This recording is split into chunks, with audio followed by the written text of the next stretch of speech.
Olá, pessoal! Estamos aqui hoje mais uma vez para refletirmos juntos a nossa liturgia do dia, tá certo? E hoje, nesse domingo, as leituras falam pra gente que o Senhor é o nosso socorro e o nosso libertador, que jamais tarda em nos salvar e redimir. Então, hoje, nós damos graças ao Pai pela vida de Jesus Cristo como verdadeiro alimento, né? Ele que é o nosso verdadeiro alimento. Então também nos unimos em oração por todos os padres e louvamos ao Senhor pela vocação e pelo ministério desses homens que estão a serviço do Evangelho na igreja. Então a primeira leitura de hoje está em Êxodo capítulo 16, versículo 2 a 4, depois o versículo 12 a 15. Êxodo capítulo 16, versículo 2 a 4, depois o versículo 12 a 15.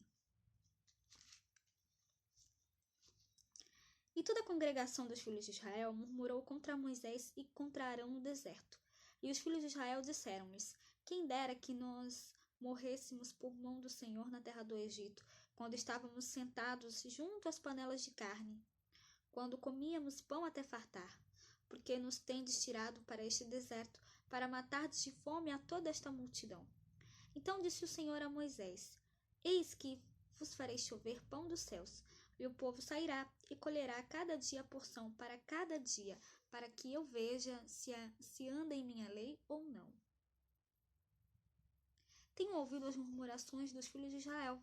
Fala-lhes dizendo: Entre as 2 tardes comereis carne, e pela manhã vos fartareis de pão, e sabereis que eu sou o Senhor vosso Deus.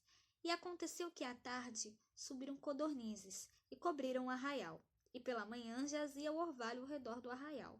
E alçando-se o orvalho caído, eis que sobre a face do deserto estava uma coisa miúda, redonda, miúda como a geada sobre a terra. E vendo aos filhos de Israel, disseram uns aos outros: Que é isto? Porque não sabiam o que era. Disse-lhes, pois, Moisés: Este é o pão que o Senhor vos deu para comer.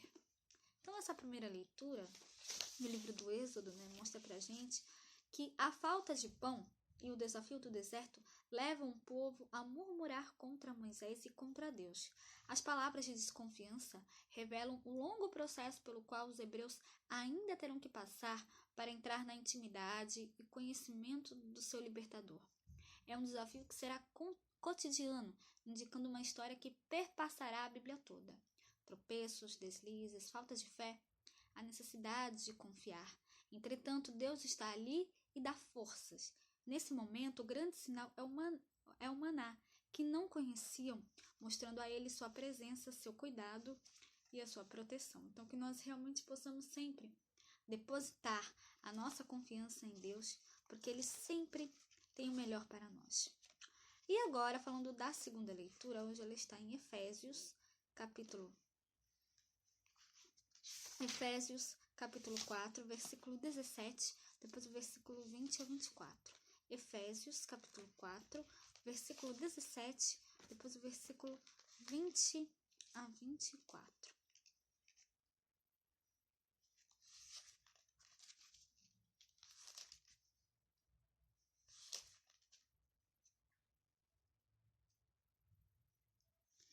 E digo isto, e testifico ao Senhor, para que não andeis mais como andam também os outros gentios, na vaidade do seu sentido.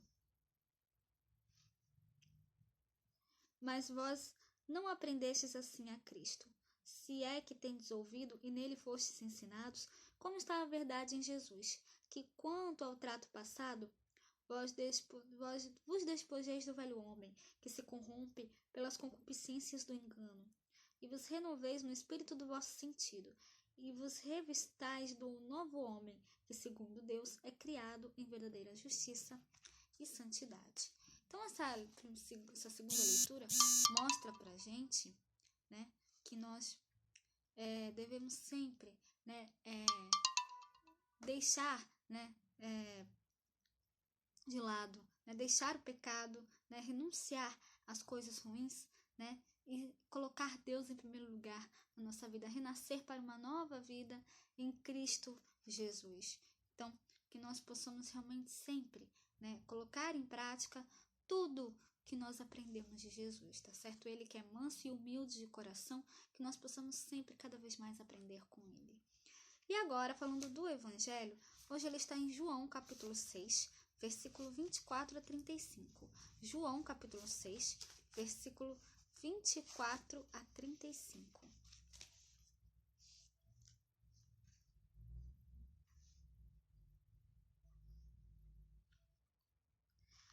Naquele tempo, vendo, pois, a multidão que Jesus não estava ali, nem os seus discípulos, entraram eles também nos barcos e foram a Cafarnaum em busca de Jesus.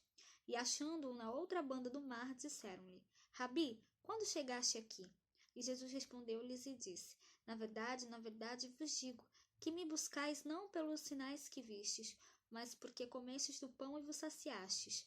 Trabalhai não pela comida que perece, mas pela comida que permanece para a vida eterna, a qual o Filho do Homem vos dará. Porque a este o Pai Deus o selou. Disseram-lhe, pois, que faremos para executarmos as obras de Deus? Jesus respondeu e disse-lhes: a obra de Deus é esta, que creais naquele que ele enviou. Disseram-lhe, pois, que sinal, pois, fazes tu, para que o vejamos e creiamos em ti? Que operas tu? Nossos pais comeram maná no deserto, como está escrito. Deu-lhes a comer o pão do céu. Disse-lhes, pois, Jesus: na verdade vos digo, Moisés não vos deu o pão do céu, mas meu Pai vos dará o verdadeiro pão do céu.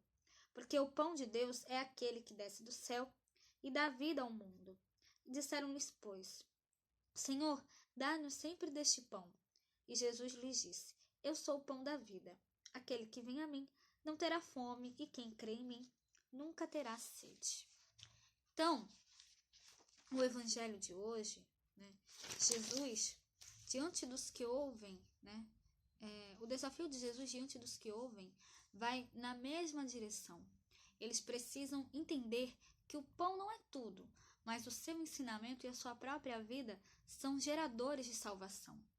Então, ali no deserto, estão diante do pão da vida, mas os seus olhos enxergam apenas o que está muito perto, enquanto seu coração precisa fazer um longo caminho.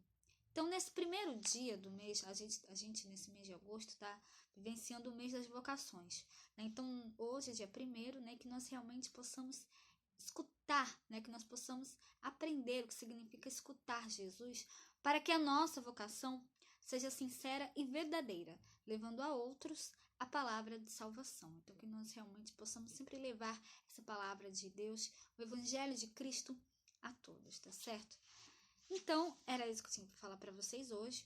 Muito obrigada a todos por curtirem, por comentarem. Aqueles que só assistem mesmo, também agradeço. Espero que vocês tenham gostado dessa reflexão de hoje. Espero encontrá-los todos aqui amanhã, segunda-feira, se Deus quiser, para continuarmos refletindo cada vez mais as leituras da Sagrada Escritura. Então, muito obrigada a todos e até a próxima, se Deus quiser.